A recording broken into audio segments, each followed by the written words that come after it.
Hello, कोणी बोलतंय का? मला काहीच आवाज ऐकू येत नाही.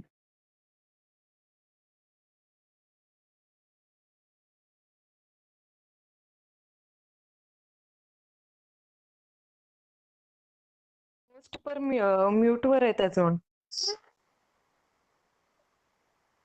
बरेच पार्टिसिपंट आपले जॉईन होत आहेत. 5 मिनिटं वाट पाहूया सगळ्यांसाठी. ठराविक मिनिटानंतर जॉईन होण्याचा फ्लो कमी झाला की आपण सेशन कमी करूया, सेशन सुरू करूया आपण. ठीक आहे sir, no problem.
Hello everyone. Hello, sir. Good afternoon. Yes.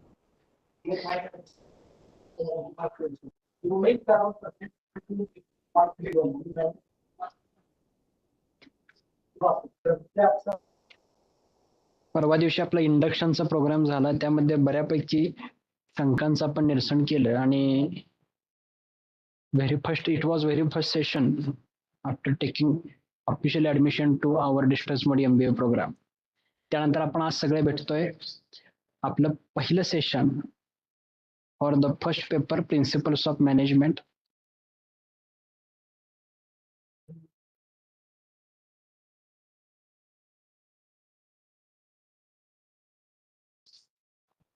Dheeraj Upase कोण आहे?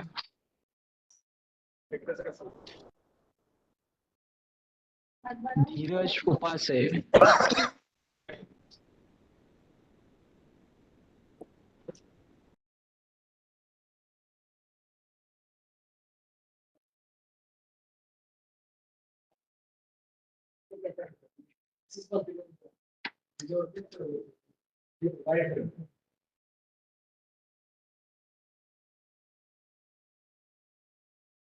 धीरज उपासे आहे का जॉईन?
यस, आपले बऱ्यापैकी कॅन्डिडेट जॉईन झालेले आहेत असं समजून सेशनला सुरू करूया. परवाच आपलं इंडक्शन प्रोग्राम हा आपल्या युट्यूब चॅनलला लाईव्ह सेशन खाली अवेलेबल आहे. Induction orientation programme MBA part 1 या हेडिंग खाली चालू आहे. Okay, without spending much more time, let's start our first counseling session on principles of management. All of you have taken admission for MBA program. Who will tell me why to learn management? Management का शिकायचं? कोण सांगू शकेल का? Remember, our session will be as that of discussion forum like nature. Discussion करत राहणार आपण. डिस्कशनच्या माध्यमातून नवीन नवीन कन्सेप्ट क्लिअर करत जाणार. त्यामुळे चर्चेमध्ये सर्वांचा सहभाग असणं गरजेचं आहे. सर्वांनी ऍक्टिव्हली सहभाग घेतला पाहिजे चर्चेमध्ये. इथं काही आपण परीक्षा घेत नाही की बाबा कोणाचं उत्तर चुकलं, कोणाचं उत्तर बरोबर आलं किंवा काय. Not necessary. फक्त कसं आहे, मॅनेजमेंटला येऊन जर आपण आपलं मत किंवा one could not able to express themselves, hello मग मॅनेजमेंटला ऍडमिशन घेऊन काहीच उपयोग नाही, लक्षात घ्या. हॅलो त्यामुळे कोण सांगू शकेल की why to learn management? Hello yes, हा सर, समर्थ बोलतोय. बोला. यस, बोला. मराठीतून बोललं तर चालेल ना? अगदी मराठी, हिंदी, इंग्लिश, चौथी भाषा मला येत नाही. म्हणजे मॅनेजमेंट आपल्याला मोस्ट इम्पॉर्टंट, म्हणजे व्यवसायामध्ये खूप इम्पॉर्टंट ठरतं. कारण कोणत्याही कार्याची उभारणी करताना आपल्याला मॅनेजमेंट हे इम्पॉर्टन्स असतं. बरोबर, छान. आणि कोण सांगू शकेल? Sir, हम्म, while doing the work, we have to plan before and that execute the plan in the action. Okay. That's why management is required. Decision making. Yes yes yes. Fauzia. To achieve the goals and objectives. Yes, management is required. Correct. Yes. For the fulfillment of needs. Utilize our time. Yes.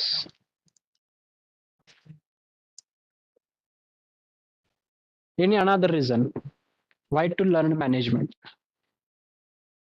Hospital management plays an important role. Okay. So my next question is Time my- and money, I think. okay. My next question is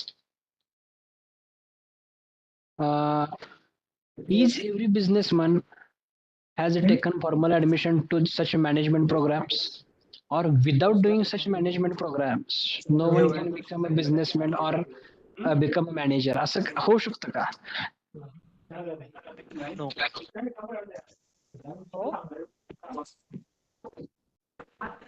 MBA ला admission घेतलं म्हणून तुम्ही businessman व्हाल, किंवा प्रत्येक बिझनेसमॅनने MBA केलेलंच असतं?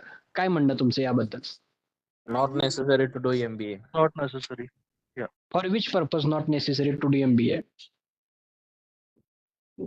म्हणजे ज्याची इच्छा असेल की आपल्याला ही गोष्ट करायचीच आहे त्याच्यासाठी नेसेसरी नाही, पण एक दिशा मिळण्यासाठी MBA करणं मला वाटतं महत्वाचं आहे. ओके. आणि कोण सांगू शकेल? Proper knowledge Sir, मिळण्यासाठी wholesale and MBA retail केलं shops are also considered as business, so it is not necessary to MBA for wholesale and retail shops. Okay, ठीक आहे, चालेल. अजून कोण सांगेल? हा. Earlier it was not. प्रत्येकाची वेगवेगळी एक मिनिट. पद्धत असते. म्हणून समर्थ बोल. समर्थ. हा. हा. बोला. हा, बोल आवाज येतोय. हा. म्हणजे प्रत्येकाची व्यवसाय करण्याची पद्धती वेगवेगळी असते. त्यासाठी फक्त MBA करायला पाहिजे किंवा नाही, कारण प्रत्येकाकडे वेगवेगळ्या पद्धतीचं नॉलेज असतं. त्याच्यावर सुद्धा प्रत्येक जण व्यवसाय उभारणी करू शकतात. ठीक आहे. बरोबर. आता मला सांगा, शुभम सांगावकर चॅट बॉक्स मध्ये म्हणतो की they already have skills of management. ते कसं काय आयडेंटिफाय करू शकतो बरं आपण? शुभम सांगावकर आहे का? तर प्रत्येकाची टेक्निक वेगवेगळी असते ना मॅनेजमेंट लेवलला, बरं, कारण सगळे तर MBA करून आले नाही. बरोबर. ठीक आहे, सगळं झालं, बरोबर आहे. प्रत्येक बिझनेस म्हणा MBA असतो असं नाही, किंवा नाही नसतोच म्हणा, किंवा काय. मग MBA का करायचं? बेटर स्किल वाढवण्यासाठी मॅनेजमेंट मध्ये one by one. Vitthal Shinde. एक सिस्टमॅटिक प्लॅनिंग बनवायचं आहे आपल्याला. आपला बिझनेस जर आपल्याला खूप डेव्हलप करायचा असेल तर systematic planning, good ideas, good tricks ज्या आपल्याला भेटतील त्या MBA थ्रू भेटतील. एक प्रोफेशनॅलिटी जी येईल ती MBA येईल आपल्या बिझनेसला, आणि त्याचा खूप सपोर्ट होईल आपल्याला बिझनेससाठी. ठीक आहे, छान, बरोबर. पुढे आणि कोण काय सांगू शकेल? सर मी सांगतो. हम्म, सर मॅनेजमेंट नीड्स एव्हरीवेअर, हम्म, म्हणून आपल्याला MBA मधून आपल्याला जास्तीत जास्त इन्फॉर्मेशन भेटेल आणि बर. त्याचा वापर आपल्या दैनंदिन जीवनामध्ये करू शकतो, इव्हन आपल्या बिझनेस मध्ये करू शकतो, म्हणून MBA करणं गरजेचं आहे सर. ठीक आहे, आणि कोण सांगू शकेल सांगा. हॅलो बोल. Hello hello. हा सर. हा, MBA म्हणजे MBA फक्त आपण बिझनेस करण्यासाठी करू शकत नाही. MBA बाहेरच्या देशात म्हणजे आपल्याला जर आपला बिझनेस करायचा असेल तर त्यासाठी लागणारे एक्स्ट्रा नॉलेज हे आपल्याला कदाचित MBA मधून मिळू शकतं. आणि कसं असतं, आता आपल्या महाराष्ट्रामध्ये किंवा इंडियामध्ये असे छोटे छोटे व्यावसायिक आहेत की जे त्यांनी काय प्रत्येकाने MBA केलेलं नसतं. म्हणून कदाचित आपण MBA यासाठी करावं की एक बाहेरच्या देशात आपल्याला नॉलेज येईल, किंवा बाहेरच्या देशात जाऊन आपण कशा पद्धतीने व्यवसाय उभारला पाहिजे याचं आपल्याला आपण यातून नॉलेज मिळू शकतं. ठीक आहे, बरोबर. अजून कोण सांगू शकेल का?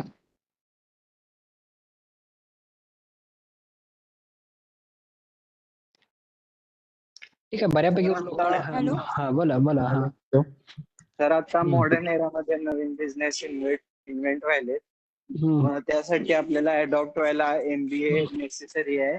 आणि जर आपल्याला स्वतः नवीन बिझनेस हे करायचं असेल, डेव्हलप करायचं असेल, तर मग आपल्यासाठी त्या लेवलचं आपल्याला नॉलेज पहिला घ्यायला लागणार आहे, सांभाळायला बिझनेस, आणि स्किल्स आपल्या वाढवायला पाहिजे. बरोबर.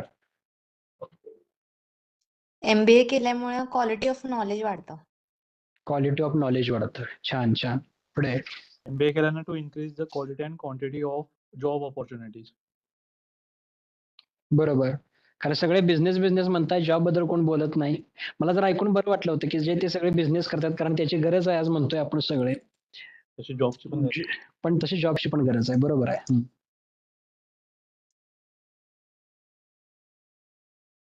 ठीक आहे, माझा प्रश्न काय होता की प्रत्येक बिझनेसमन किंवा प्रत्येक हा MBA केलेला असतो का? बऱ्यापैकी लोक म्हणले नाही. दुसरा प्रश्न माझा होता की खरंच प्रोफेशनल करिअर करण्यासाठी किंवा एखादा बिझनेस करण्यासाठी MBA आवश्यक आहे का? तुम्ही सगळे म्हणालात हो ठीक, आवश्यक आहे. त्याची कारण सुद्धा तुम्ही आता बऱ्यापैकी लोकांनी सगळ्यांनी सांगितली. मी आता 2 उदाहरणं तुमच्या पुढे ठेवतो, अगदी रिअल टाइम एक्झाम्पल्स म्हणूया आपण. पहिला बऱ्यापैकी उत्तर बिझनेस सेक्टर मधून आली किंवा बिझनेस करणार अशा पद्धतीने, म्हणून ते पहिला बिझनेस मधलं एक उदाहरण घेऊया. नंतर मग आपण एम्प्लॉयरचं एखाद्या प्रोफेशनल ऑर्गनायझेशन एखादं उदाहरण घेऊया. पहिल्यांदा आपण उदाहरण घेऊ जसं म्हटल्याप्रमाणे बिझनेस. A आणि B हे दोन व्यक्ती आहेत. A ना फक्त त्यांच्या मित्राचं बघून, मार्केटमधला ट्रेंड फक्त पाहून, अनुभवून एक बिझनेस चालू केला. कशाचा? तर तो स्टेशनरीचा. B ने फॉर्मल एज्युकेशन घेतलं, MBA वगैरे केलं, पण त्याला व्यवसायात उतरायची इच्छा झाली. त्यानेही स्टेशनरी शॉप किंवा जनरल स्टोअर एखादं स्टेशनरीचं दुकान घातलं. A without formal and proper knowledge of business मार्केटमध्ये उतरला. B, after taking all the formal and specialized knowledge of business तो business मध्ये उतरला. दोघांचे बिझनेस सेम आहेत, दोघेही स्टेशनरी शॉप त्यांनी इंट्रोड्यूस केलेलं आहे, ओपन केलेलं आहे, सुरू केलेलं आहे. दोघांची सुरुवात सारखीच झाली. अशा केसमध्ये जेव्हा ए काही काही बिझनेसच्या आपल्याच काही मित्रांनी सांगितलं की बिझनेसचे ट्रिक्स असतात, बिझनेसचे प्लॅनिंग असतं, फ्युचर फोरकास्टिंग असतं किंवा काय. अशा केसमध्ये एक लक्षात घ्या, जो आपला ए नावाचा व्यक्ती आहे ज्यानं without any formal education stationery मध्ये उतरलाय, तो काय करतो, तो त्याच्या आसपासच्या एन्व्हायरमेंट नुसार इमिजिएट फ्लक्च्युएट होत राहतो. याचं उदाहरण सांगतो तुम्हाला. समजा तो स्टेशनरी दुकानवाला इतर स्टेशनरीची दुकान चालवणारे त्याचे जे मित्र असतात किंवा काय, त्यांचा ट्रेंड अनुभवतो विदाउट एनी प्रॉपर थिंकिंग किंवा त्याला सायंटिफिक बॅकग्राऊंडच काही माहित नसतं. का असं आपण काय म्हणतोय, कारण त्यानं फॉर्मल एज्युकेशन घेतलेलं नसतं. पण त्याला सल्ला देणारे किंवा त्याचे मेंटर म्हणू आपण किंवा काय, असे हे लोक हे ऑलरेडी एस्टॅब्लिश असतात, माहिती देणारे असतात किंवा काय. अशा केसमध्ये काय होतं, समजा स्टेशनरीमध्ये एखादा ट्रेंड चेंज झाला, एक सर्टन ऑर्गनायझेशन किंवा कंपनीचं एखादं पेन जास्त मार्केटमध्ये चालायला लागलं आणि दुसऱ्या दुकानात त्याची विक्री जास्त व्हायला लागली की लगेच हा ए काय करणार, तोही जास्त विक्रीला आणून ठेवणार. अचानक काय होणार, त्याची डिमांड थांबणार, यानं भरपूर आणून ठेवलेले विक्रीसाठी तो तसाच माल राहणार. थोडक्यात सांगण्याचा उद्देश काय की ए याचं कंडिशन काय होणार की आजूबाजूला जो दिसतोय तो फक्त ऑब्झर्व करणार आणि त्या पद्धतीने तो रिॲक्ट होणार आणि तसा बिझनेस करणार. नेमकं इन केस ऑफ बी कसं होणार, एन्व्हायरमेंट चेंज झालं किंवा काय, अशासाठी तो इमिजिएट फ्लक्च्युएट होणार नाही. तो प्रॉपर स्टडी करेल. Not necessary it will happen in all cases. ए हा हुशार सुद्धा असू शकतो, तो बी पेक्षा सुद्धा चांगला बिझनेस करू शकतो, आणि बी हा एज्युकेटेड असून सुद्धा ए पेक्षा खराब बिझनेस करू शकतो. ही सुद्धा पॉसिबिलिटी आहे आणि ह्या पॉसिबिलिटीज 50-50% आहेत. पण most of the time it is observe trend in market की जर प्रॉपर वेने तुम्ही एज्युकेशन करून घेतलं असेल किंवा त्या माध्यमातून तुम्ही बिझनेसमध्ये उतरला असेल तर फ्युचर प्रॉस्पेक्टस किंवा संभावित धोके काय असू शकतात, त्यासाठी रिॲक्शन फेज आपली काय असली पाहिजे किंवा त्यासाठीचा काउंटर प्लॅन काय असला पाहिजे, अशा पद्धतीनं बी हा एच्या तुलनेत अगदी अलर्ट असणार. लक्षात आलं. प्लस स्टेशनरी सारख्या बिझनेसमध्ये एक मार्केटमध्ये लीडर होण्यासाठी आणि त्या बिझनेस मधले सगळ्या खाचाखोचा जाणून घेण्यासाठी ए ला भरपूर वर्ष खर्च करावे लागतील. याचं कारण काय सांगा, कारण तो एक्सपिरियन्स मधून शिकतो. एक्सपिरियन्शियल लर्निंग हा भाग फॉर्मल एज्युकेशन न घेतलेल्याच्या बाबतीत जास्त लागू पडतो. एक्सपिरियन्शियल लर्निंग म्हणजे काय की तो अनुभवातून शिकत जातो आणि अनुभवातून शिकत जाण्यास थोडा का विना जास्त काळ लागतो. सिमिलरली बीच्या बाबतीत काय होईल, जरी त्याचाही सुद्धा एक्सपिरियन्स ए इतका नसला, दोघेही समजा आपण फ्रेशर आहेत असं म्हणलं आणि दोघांचाही एक्सपिरियन्स 0 असला किंवा काही केसमध्ये ए पेक्षा बीचा एक्सपिरियन्स कमी असला, तर ए न त्याच्या अनुभवातून काही काही टक्के टोनपे जे सोसलेले असतात आणि त्यातून जे शिकलेलं असतं त्याचं प्रायर ज्ञान ह्याने थेरॉटिकल ऑलरेडी स्टडी केल्यामुळं एक टेंटेटिव्ह त्याला आयडिया असते की बाबा असं होऊ शकतं. It's a business cycle. काही केसमध्ये तो बिझनेस पिकला जाईल, काही वेळेला डाऊनला येईल, काही वेळेला इंटरमिजिएट पोझिशन असेल. अशा केसमध्ये आपले बिझनेस प्लॅन काय असले पाहिजे, स्ट्रॅटेजी काय असली पाहिजे, किमान इम्प्लिमेंटेशन फेज जरी नसलं तर किमान थॉट प्रोसेसमध्ये तरी तो इम्प्लिमेंट करू शकतो. याचाच अर्थ काय की without formal education, yes, you become a successful in business, but it may take more time. Similarly, with formal business education, you may not become a successful businessman, may not be, but the chances of getting failure are less in case of B as compared to A because due to such type of education. Why? Such type of formal professional education gives you idea what not to be done, काय करू नये आणि काय करावं याबाबतचं जे decision taking ability आणि तशा पद्धतीने तुमचा ब्रेन मोल्ड करण्याचं काम हे एज्युकेशन करतं. लक्षात आलं का? मग अशा केसमध्ये सांगा, मार्केट फ्लक्च्युएट झाल्यानंतर जो स्टेबल राहतो तोच मार्केटच्या फ्लक्च्युएशन वरती मात करून बिझनेस वाढवू शकतो. त्याची कंडिशन किंवा त्याची प्रोबॅबिलिटी बीच्या केसमध्ये मला जास्त वाटते ॲज कम्पेअर टू ए. समजलं? याबद्दल तुमचं काय? आता आपण एक केस स्टडी डिस्कस केली. लक्षात ठेवा, अशा पद्धतीच्याच केसेस तुम्हाला क्वेश्चन नंबर 1 केस स्टडी मध्ये असे येऊ शकते. हायपोथेटिकल सिनेरिओ निर्माण करून या ठिकाणी how you behave, suppose you are at the position of a, what will you think about management? Suppose you are at the position of B, how you help A in proper business knowledge is concerned. अशा पद्धतीचे cases असतात. मग अशा केसमध्ये तुम्हाला काय, म्हणजे तुमचा व्ह्यू कोणाचा काय असेल तर सांगा. नेमकं यातून काय आपल्याला दिसून येतं? बिझनेसच्या बाबतीत जर आपण बोलायचं म्हणलं तर आपण सांगितलं ए आणि बी या 2 केसेस घेतल्या. एक आहे फॉर्मल मॅनेजमेंटचं एज्युकेशन घेतलेला बी म्हणलं आपण त्याला, आणि ज्यांना मॅनेजमेंटचं कोणतंही अधिकृत असं एज्युकेशन न घेता with the help of there parents suppose म्हणा किंवा त्यांचे मित्र असतील त्यांच्या गाईडलाईन्स वरती त्यानं तो बिझनेस सुरू केला होता, त्याला आपण ए म्हणलं होतं. अशा केसमध्ये who will better manage there business यावरती आपण आता चर्चा केली. याबद्दल कोणाला काय पर्स्पेक्टिव्ह आपला मांडायचा का सांगा भाऊ?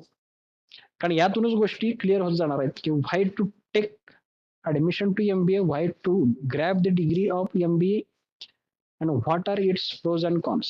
कोण सांगू शकेल का आता यातून?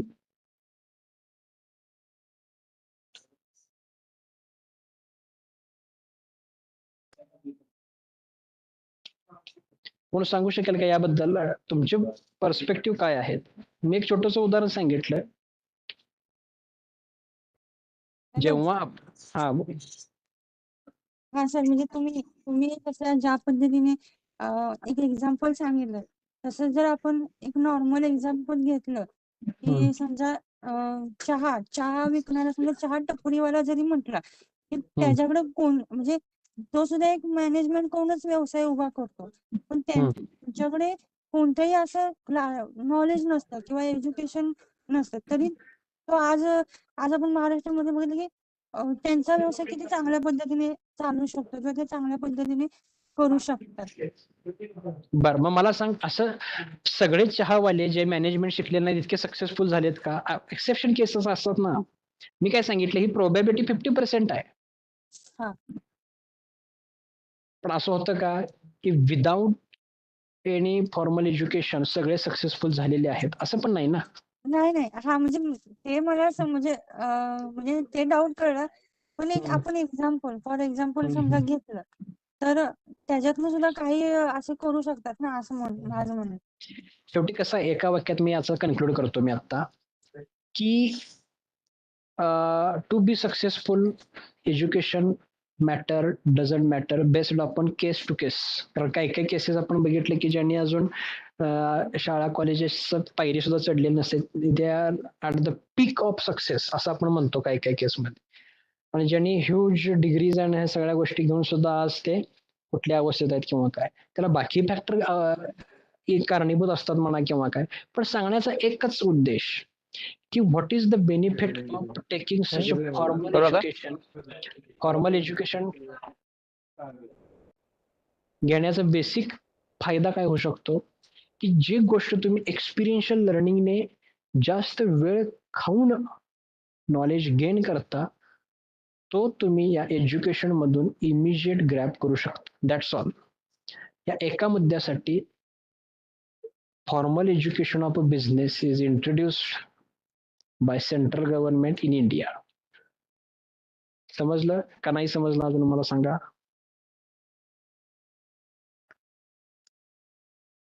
जसं सांगितलं की कोणतंही एज्युकेशन घेतल्याशिवाय एखादा, आता ते ना आपलं समर्थनं सांगितलं उदाहरण की चहावाला चहाची टपरी टाकून करतो.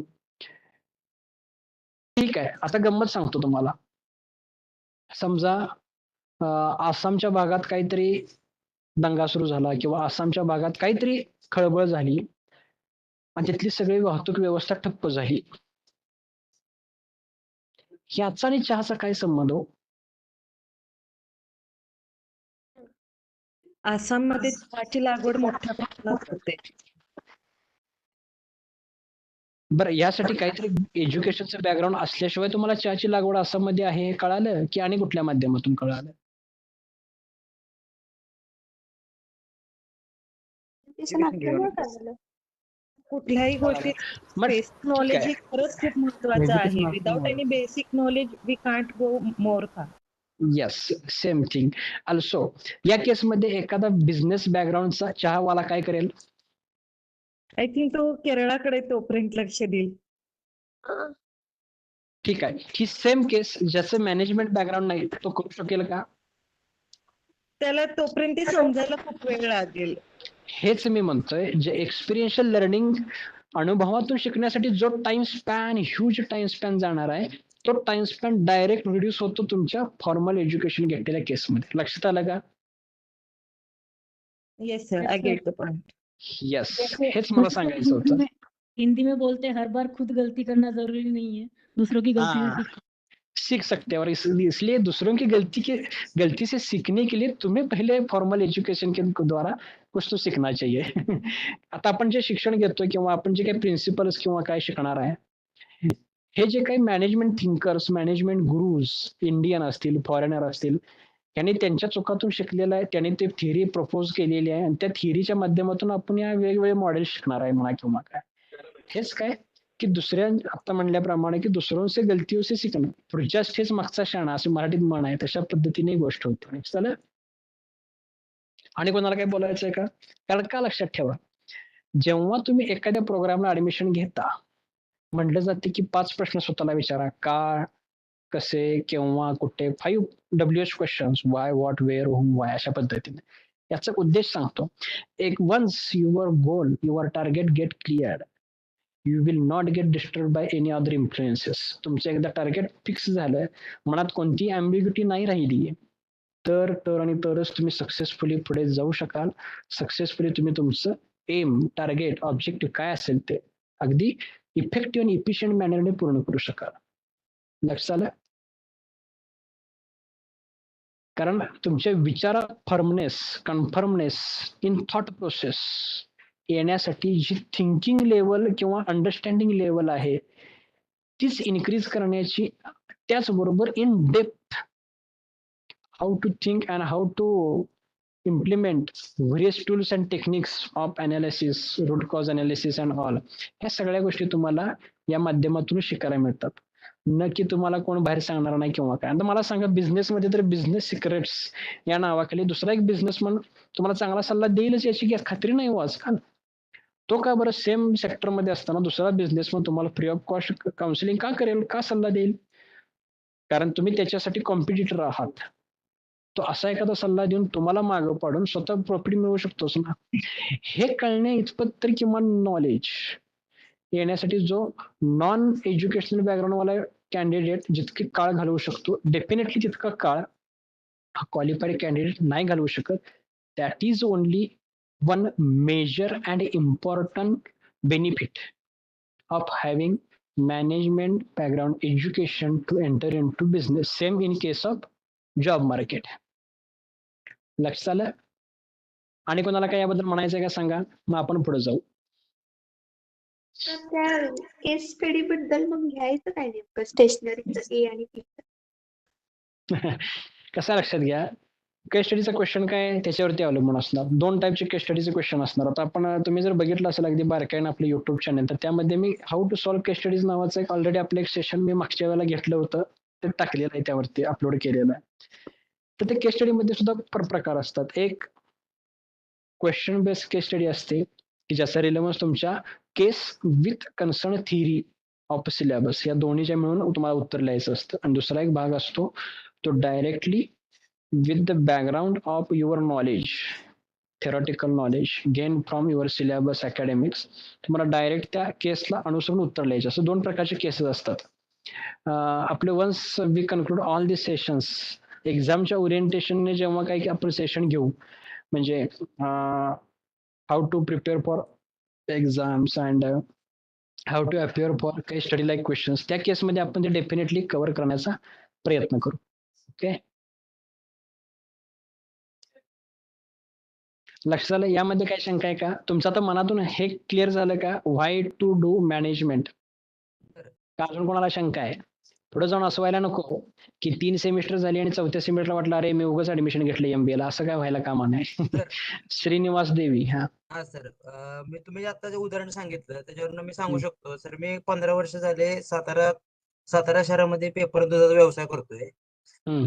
15 वर्षापूर्वी मी 600 रुपयावर पेपरची लाईन टाकायला कामाला होतो. तर मला पुढची 5 वर्ष फक्त पेपरचा बिझनेस समजून घ्यायला, याच्यामध्ये कसं प्रॉफिट होतं, कशी लाईन वर्क करते. मग हळूहळू मी स्वतःची लाईन तयार करून पहिले सुरुवातीला माझी 5 वर्ष ह्याच्यातच निघून गेली की मला नक्की हा बिझनेस आहे काय, याच्यामध्ये कसं कमिशन बेसवर काम चालतं, पेपर टाकणं म्हणजे पेपरमध्ये किती प्रॉफिट आहे, किती टक्के आम्हाला त्याच्यामध्ये मार्जिन मिळतं. त्यानंतर पेपरचे जे टाकायचे पैसे आम्ही गिरायकाकडनं घेतो त्याचं प्रॉफिट कसं कॅल्क्युलेट करायचं. ते झाल्यानंतर माझी पुढची 2 वर्ष मी एका ठिकाणी दूध टाकायला कामाला होतो. नंतर मी माझा स्वतःचा दुधाचा व्यवसाय चालू केला. आता मी साताऱ्यामध्ये स्वतःचे माझे 500 पेपर आहेत आणि 200 लिटर दूध आहे. पण हे सगळं चालू व्हायला माझी जवळजवळ 10 वर्ष गेली. 10 वर्ष गेली.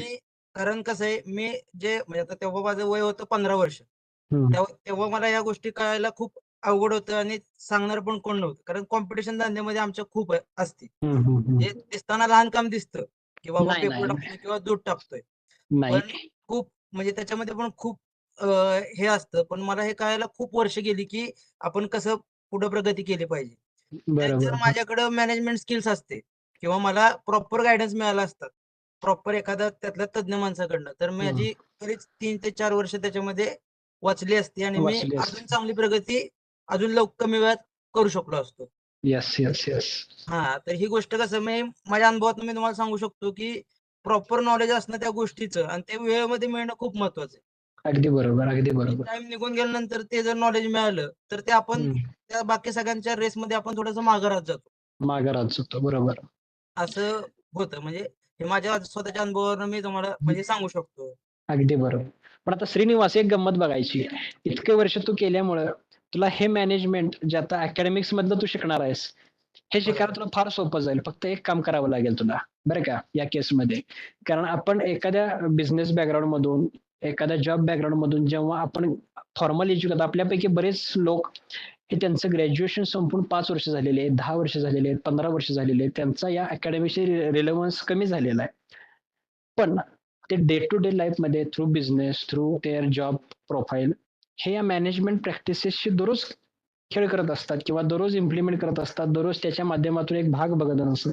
मग अशा लोकांनी एकच करणं, मी सांगेन तुझ्यासारख्या लोकांना, की अभ्यास कसा करायचा याबद्दल एकच गोष्ट अगदी थोडक्यात सांगेन मी, की आता जे काही आपण मॅनेजमेंट प्रिन्सिपल्स, मॅनेजमेंट कन्सेप्ट, मॅनेजमेंटचे थॉट जे शिकणार आहे, बरोबर, किंवा ऑलरेडी तुम्ही लोकांनी स्टडी केला असेल, वाचन केलं असेल, ते प्रिन्सिपल तुमच्या ऍप्लिकेबल कसे होतात याचं जर तुम्ही इंटरकनेक्शन केलं तर तुम्हाला ना कुठल्या पाठांतराची आवश्यकता आहे, ना काही जास्त वाचण्याची आवश्यकता. एकदा का अंडरस्टँडिंग झालं की तुम्ही n number of pages answer लिहू शकता. तिथे तुम्हाला रिस्ट्रिक्शन येणार नाही. जे आन्सर तुम्ही समजून अनुभवून लिहित असता ते आन्सर खरंच रियालिटीचा टच असणार असतं. ते आन्सर टू द परफेक्ट आन्सरच्या व्हेरी क्लोज असतं and it will be help you to score more and more marks in examination also. लक्षात आलं? त्यामुळे फक्त तुम्ही ते दोन्ही कडी ज्या लिंकेज आहेत एकमेकाला कनेक्ट केलं पाहिजे. कुठल्या ह्याला काय किंवा काय, अशा पद्धतीने. आलं लक्षात? Yes, all the best. Yes, thank you sir. आणि कोणाला काय शंका? एक गोष्ट क्लिअर झाली का? इतका मी वेळ का घेतोय इंट्रोडक्टरी पार्टला किंवा काय? तर काही काही गोष्टी आपल्या मनात क्लिअर नसतात की बाबा नेमकं मी हे का करतोय. उलट ऍडमिशन घेऊन उलटा प्रश्न करायचा की ऍडमिशन का घेतलं. कदाचित कोण म्हणेल हे मूर्खपणाचं लक्षण आहे, मग घ्यायचं कशाला किंवा काय. तसं नाही. खरा साक्षात्कार किंवा खरी रियालिटी तेव्हाच कळते जेव्हा त्या ह्याच्यात आल्यानंतर तुम्ही स्वतःबद्दल काही विचार करत असाल किंवा काय अशाबद्दल. लक्षात आलं? सांगा बघू. आणि कोणाला काय बोलायचं का याबद्दल? किंवा आणि कोणाला एक्सपिरियन्स शेअर करायचा. लक्षात घ्या, मी कायम सांगत असतो की माझा विद्यार्थी जो डिस्टन्स मोडचा आहे तो रेग्युलर MBA पेक्षा कैक पटीनं हा हुशार असतो. हुशार इन टर्म्स ऑफ व्हॉट, विजडमने म्हणतोय मी. का सांगतो याचं एक उदाहरण सांगतो तुम्हाला. तुम्ही बघितलं असेल किंवा तुमचे कोणी रिलेटिव्ह असतील, तुमचेही मित्र असतील की जे फॉर्मल मॅनेजमेंट रेग्युलर करत असतील, त्यांचं काय होतं सांगतो तुम्हाला. ग्रॅज्युएशन झाल्यानंतर इकडे घेतात. कशाला घेतात? MBA ला घेतात. तुमच्यापैकी सुद्धा कितीतरी लोक ग्रॅज्युएशन नंतर इमिजिएट MBA घेतलेले असणार आहेत, हरकत नाही. पण त्यांचं मी काही बायस माइंडने विचार करतोय असं नाही. I am faculty of regular MBA also. I have taught lectures and all the syllabus to them also, and I am teaching to you also. Both are same for me, no problem. पण जेव्हा मी birds I view न एखाद्या top न बघतो दोन्हीकडे, त्यावेळेला मला थोडी उजवी बाजू वाटते आमच्या डिस्टन्स लर्नरच्या MBA च्या स्टुडंटची. याचं कारण असं की ऑलरेडी एक्सपिरियन्सड असून मॅनेजमेंट शिकायला खूप सोपं होतं. म्हणजे कसं, तुम्ही मातीमध्ये तो गुणधर्म आणला आणि त्यानंतर त्याला आकार देणं जितकं सोपं होत जातं, तशा पद्धतीने तुमची केस मला दिसते. इनफॅक्ट रेग्युलर वाले हे रॉ क्ले आहे, रॉ. त्यांना मोल्ड करायला थोडा जास्त वेळ लागतो. पहिला मुद्दा. दुसरा मुद्दा, आपल्यापैकी कित्येक जण फ्रेशर सुद्धा आहेत की फ्रेशर असून सुद्धा म्हणजे ग्रॅज्युएशन नंतर इमिजिएट डिस्टन्स मोड MBA ला घेतलेला आहे. पण एक गोष्ट त्यांच्यासाठी सुद्धा महत्वाची आहे की they are not doing regular MBA, they are doing distance MBA. That means जो राहिलेला वेळ आहे, एक तर ते जॉब सर्च करतायत, पार्ट टाइम जॉब करतायत किंवा बिझनेस करतायत. यातून काय झालं की you are reaching towards fresher candidate to experience candidate phase. त्यामुळे मला डेफिनेटली तुमचं formal education with a certain background experience ह्या दोन्हीच्या पॅकेजनं मला, to be frank and to be honest, without any biased or prejudice mind, मी हे statement करतोय की मला डिस्टन्स मोडचे विद्यार्थी ऑफ मॅनेजमेंट प्रोग्राम हे थोडे उजवे वाटतात. कारण का, they have both the packages, relevant experience as well as formal education. Okay, so असा कुठला मनात विचार ठेवायचा नाही आम्ही डिस्टन्स मोड एज्युकेशनचे विद्यार्थी आहे किंवा ते रेग्युलरच आहे किंवा. लक्षात घ्या, university grants commission UGC new दिल्लीनं एक गॅजेट पब्लिश केलेलं आहे. 2015 साली सुद्धा केलं होतं, रिवाइज 2020 साली सुद्धा केलेलं आहे की त्याचे अमेंडमेंट्स वगैरे, की इन्स्टिट्यूट ऑथेंटिक असेल तर त्या इन्स्टिट्यूट मधून घेतलेल्या कुठल्याही मोडमध्ये डिग्री ही इक्विव्हॅलंट असेल. आता इन्स्टिट्यूशनच्या ऑथेंटिसिटी बद्दल तुमच्या मनात शंका असता का म्हणा, because Shivaji university state government university and it's authentic. त्यामध्ये काही वेगळा विचार करण्यासारखा किंवा मनात विचार आणण्यासुद्धा सुधार विषय नाही. पहिला मुद्दा. दुसरी गोष्ट, जो प्रोग्राम आपण इथं रन करतो, तो रेग्युलर MBA असू दे, डिस्टन्स MBA असू दे, दोन्हीमध्ये बायफर्केशन कोणीही करू शकत नाही असं बाय लॉ UGCने सांगितलेलं आहे. थोडंच तसं कोणी बायफर्केशन करू शकत नाही. मग मला सांगा, जेव्हा तुम्ही एखाद्या जॉबच्या इंटरव्ह्यूला जाल किंवा काय, पहिला तसा लोकांचा समज असायचा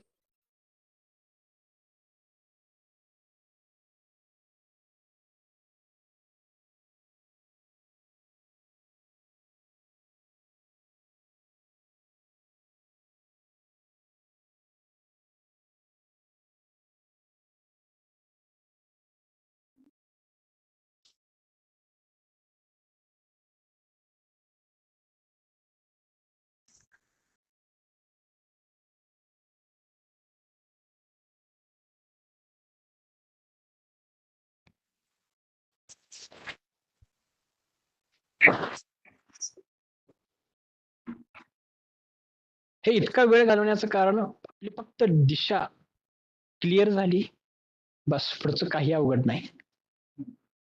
समजलं? आणि कोणाला बोलायचं का सांगा, नाही तर पटपट आपण पहिल्या युनिटची रिव्हिजन घेऊया.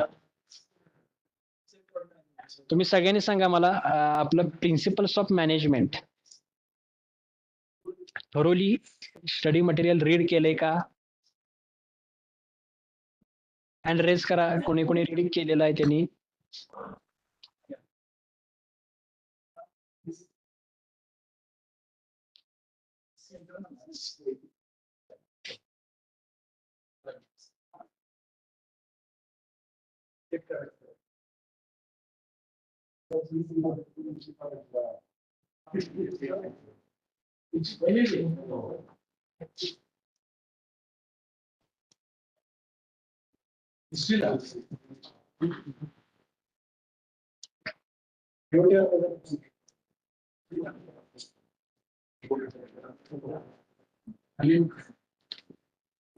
धीरज उपासे आहे का जॉईन?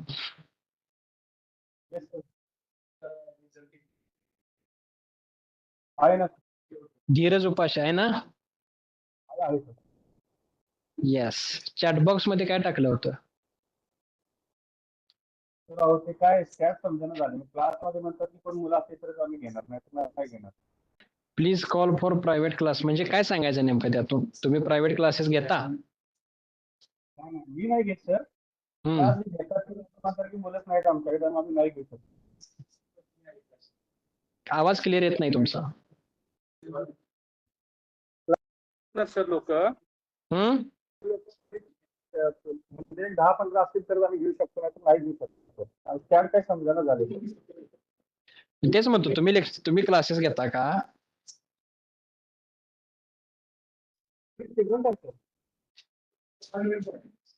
एक लक्षात घ्या, अशा ऑथेंटिक अँड ऑफिशियल प्लॅटफॉर्म वरती असल्या गोष्टी करायच्या नाहीत.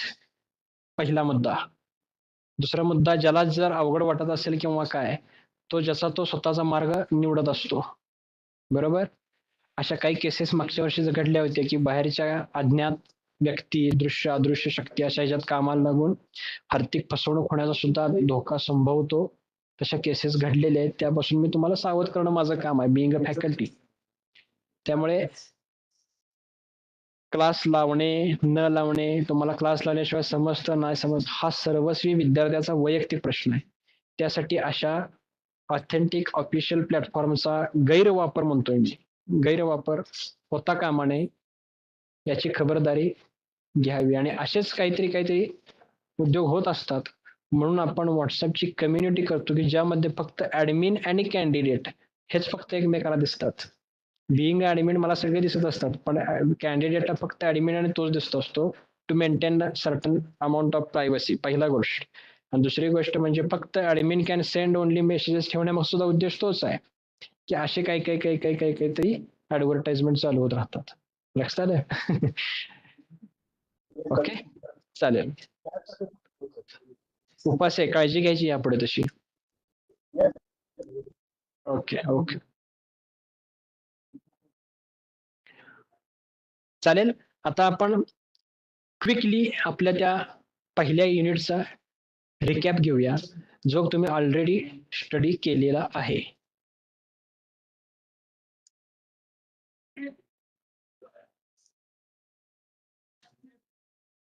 हे आहे, स्क्रीन शेअर दिसते झालेली आहे ना screen share? Yes. Introduction to management हे जे पॉइंट्स आहेत याचं इन्क्लूड केलेलं आहे या सिलेबस मध्ये आपल्या. ऑब्जेक्टिव्ह बघा, कोणतेही युनिट शिकताना सुरुवातीला ऑब्जेक्टिव्ह असावं. माहित का शिकायचं, मी आता म्हणल्याप्रमाणे MBA ऍडमिशन घेतलं, पण का घ्यायचं हे जोपर्यंत तुमचं क्लिअर होत नाही तोपर्यंत तुमच्या ह्याच्यातली ती अम्बिशन्स किंवा ऍस्पिरेशन्स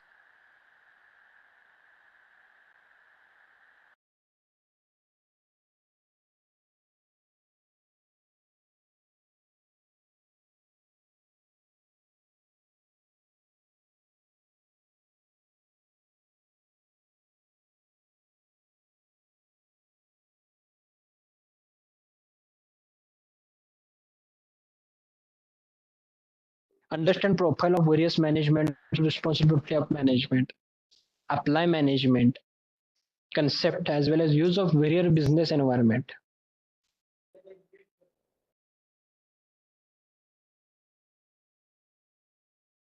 Analyze profile of levels of management, evaluate various functions, element management, design and develop new structure of levels of management. लक्षात घ्या, ह्या सगळ्या गोष्टी कधी येणार?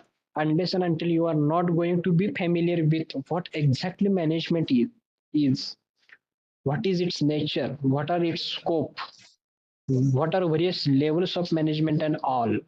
या अशा गोष्टी ह्या फॉर्मल एज्युकेशन मधून माहीत असल्याशिवाय नवीन इनोव्हेशन्स करणं सोपं जात नाही.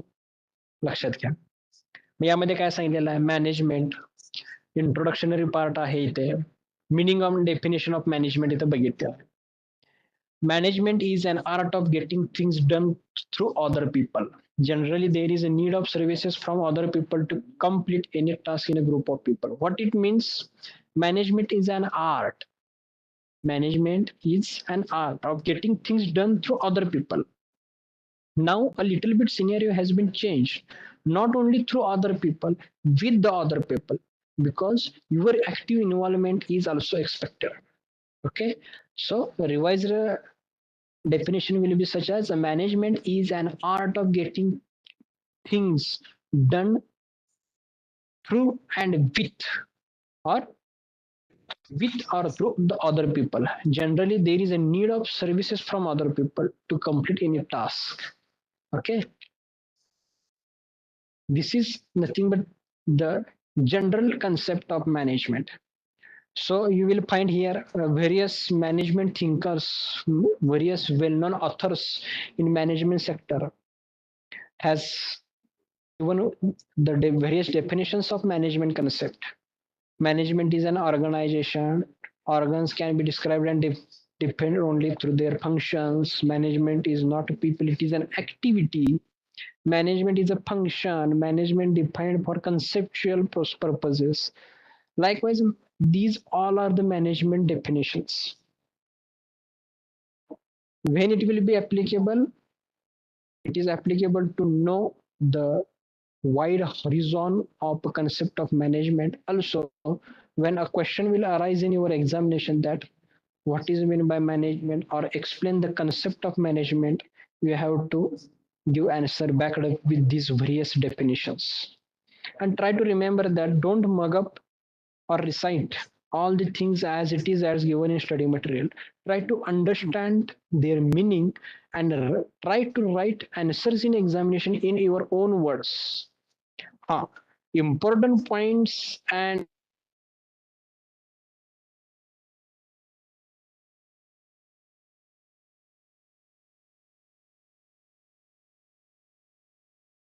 सर आवाज ब्रेक होतोय.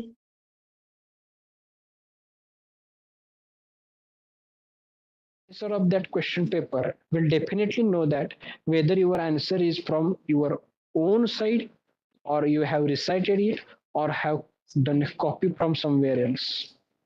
Okay, so try to take care of this thing. Am I audible? आवाज येतोय ना माझा? आवाज कट होतोय असं काही काही लोक म्हणतायत. आवाज येतोय ना? Yes, you are, sir. Yes, okay. Then from the above, बराच वेळ तुमचा आवाज येत नाही सर. येत नाही कधीपासून आला नाही आवाज? मध्ये मध्ये आवाज तर कट व्हायला. ब्रेक होतोय सर, ब्रेक होतोय. आता येतो ना क्लिअर? आता येतो क्लिअर? हा आता क्लिअर होतो. Okay, okay, okay, okay. At the end of this various types of definitions, there is a one paragraph given in your self-learning material that from above definition, it is clear that the management is principally a task of planning, coordinating, motivating, and controlling the efforts of others towards specific objectives. परत आवाज break होतो sir. Hello.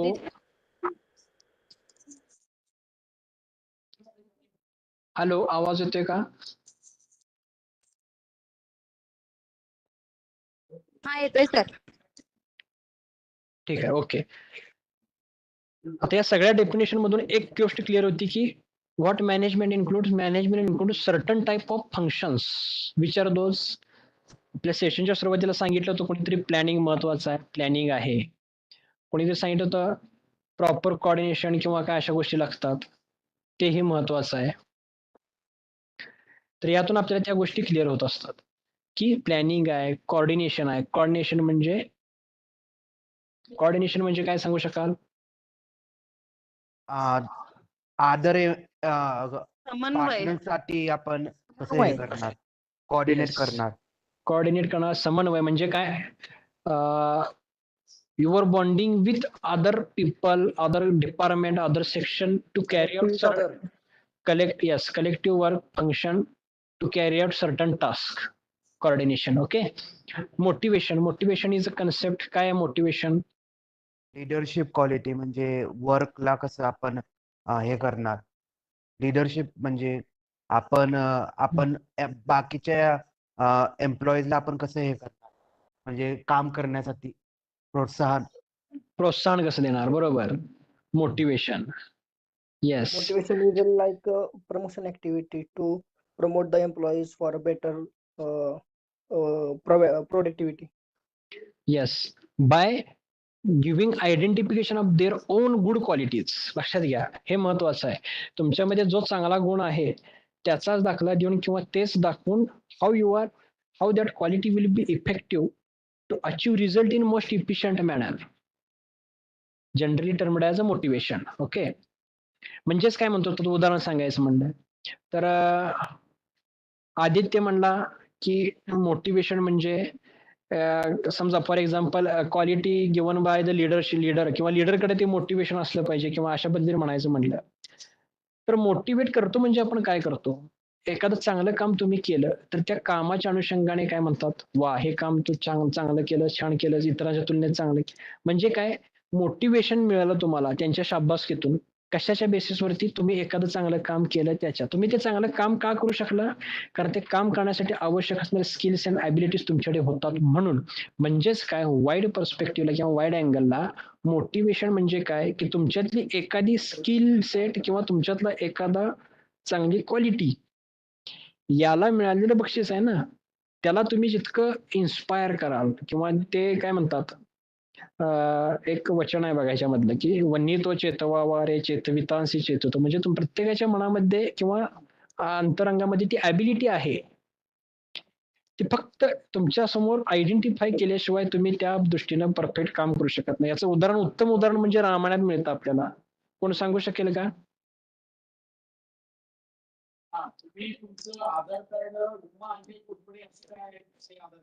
कोणाला कल्पना आहे का याबद्दलचं? Motivation. मी reference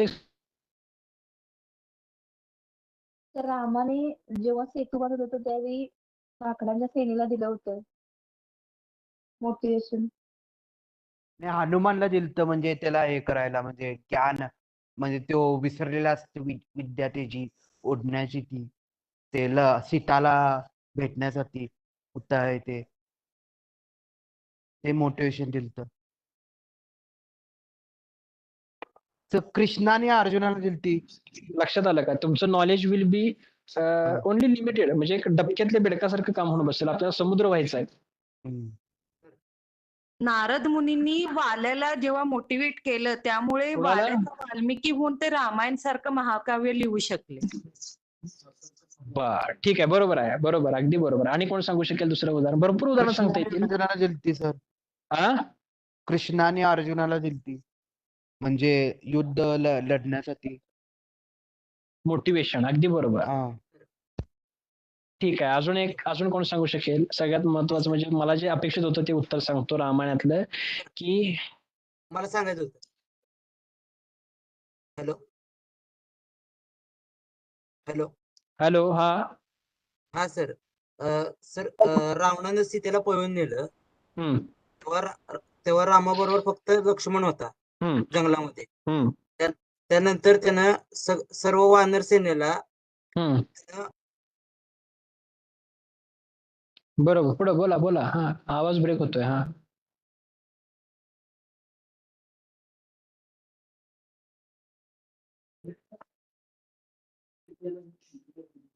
आवाज येत नाही. ठीक आहे. इन कंटिन्युएशन विथ दॅट मी सांगतो एक उदाहरण की जेव्हा समुद्र पार करण्याची वेळ आली तेव्हा हा समुद्र 100 योजने इतका अंतरावर असणारा पसरलेला समुद्र ओलांडून लंकेमध्ये कोण जाणार असा जेव्हा एक यक्ष प्रश्न सगळ्या वानर सेनेपुढे किंवा काय पडला त्यावेळेला जांबवंत पुढे आला आणि त्याने हनुमंताला सांगितले की बाबा तुझ्याकडे असीमित अशा ॲबिलिटीज आहेत. त्याला आठवण करून दिली, त्याच्या सामर्थ्याची जाणीव जेव्हा करून दिली गेली तेव्हा त्यानं तो 100 योजने समुद्र एका उड्डाणामध्ये पूर्ण केला असे आपल्याला दाखले मिळतात. हे कशाचं लक्षण आहे?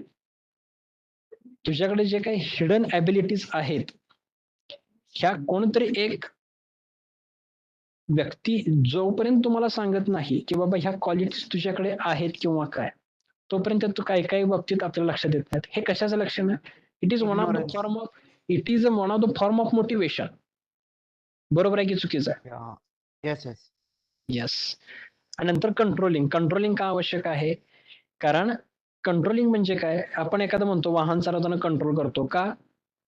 It may not go in wrong side, it may not lose its own balance किंवा कंट्रोल, अशासाठी आपण एखादं वाहन कंट्रोल करतो. लाईक वाईज इन बिझनेस किंवा in organisation, controlling process is necessary to avoid any wastages in material, to avoid wrong processes in manufacturing, to avoid wrong decision, to avoid any mishappening in organization. Okay, मग तो controlling प्रकार काय आहे?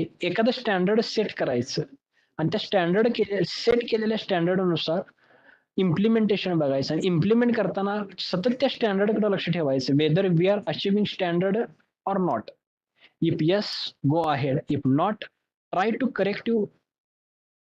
to measure where we are lagging, work on that lagged point and go ahead to achieve the targeted point. This is general process of controlling.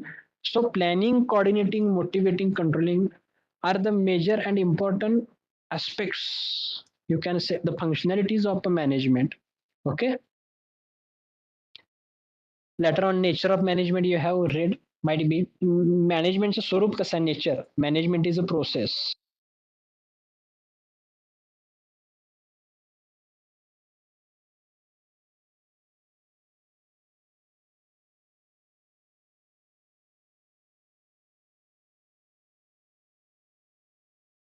Break होता आवाज. The voice is not audible. Sir, break झाला. we are unable to hear.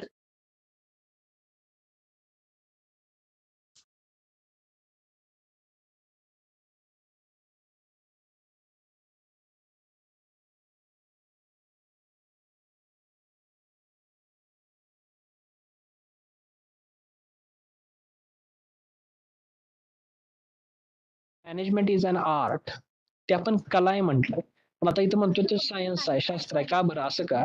Because sir nature of management म्हटल्यात नंतर ना काही ऐकू आलं नाही, आवाज ब्रेक झाला. Repeat point, nature of management. Hello, nature of management काय झालं? तिथून आवाज आला नाही काही. आवाज सर येत नाही. नेचर ऑफ मॅनेजमेंट आवाजच नाही आला तुमचा.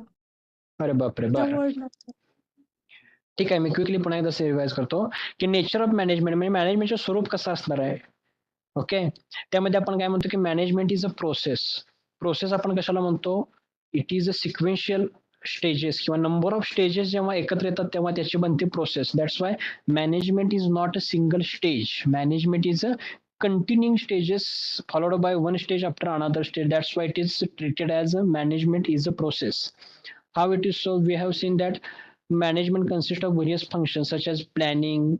After planning there will be the organizing means after organizing there is the stopping after that directing, coordinating, last one controlling. After controlling, if there is any changes occur, then feedback will be given to again for planning. Your planning will become or necessary to replanning. After replanning, you have to change according to the organizing function. After changing organizing function, you have to restopping. For that restopping, you have to again redirecting. This process will go on continuation unless and until your organizational objective will not get achieved. Okay, that's why management is a process. Later on, we have seen the management is a science. For some time before, we have seen the management is art of getting things done from others. That time we have seen management as art. Now we are saying that management is a science. Why it is?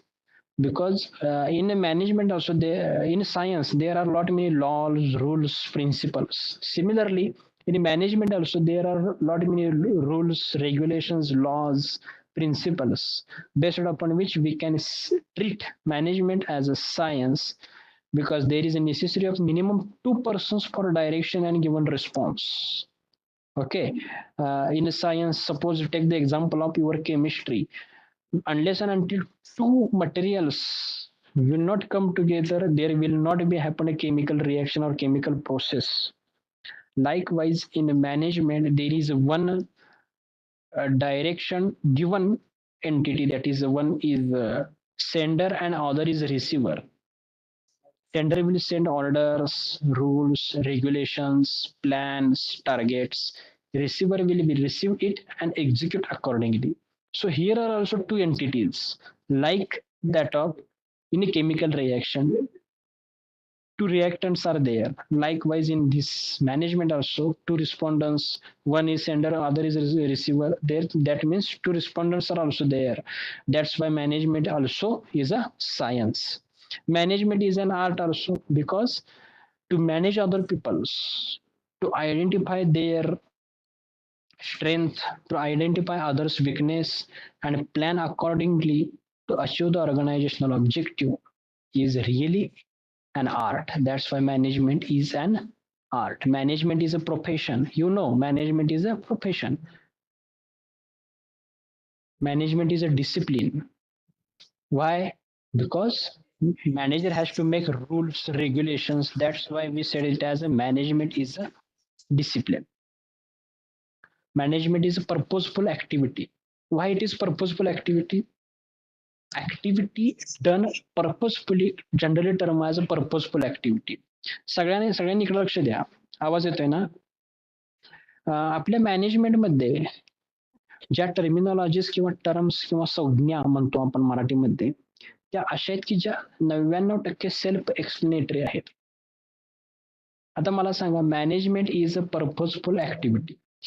इतकं फक्त title दिलं, तुम्हाला सांगितलं याचं description लिहा. सोपं आहे की अवघड आहे? मॅनेजमेंट म्हणजे काय तुम्ही लिहू शकाल. Is a purposeful activity. Purposeful activity म्हणजे काय? Activity which are carried out with certain purpose is a purposeful activity. मला सांगा, एखाद्या गोष्टीचं प्लॅनिंग केलं, उगीच कोण पण उठला आणि प्लॅनिंग करत बसला, असं झालंय का? नाही. का? प्लॅनिंग करण्यामागचा उद्देश काय? की त्याला काहीतरी अचीव्ह करायचं असतं. म्हणजे काय? पर्पज काय झालं की काहीतरी अचीव्ह करणं इज अ पर्पज. ऍक्टिव्हिटी काय? त्यासाठी प्लॅन करणं. ओके, म्हणून that's why management is a purposeful activity.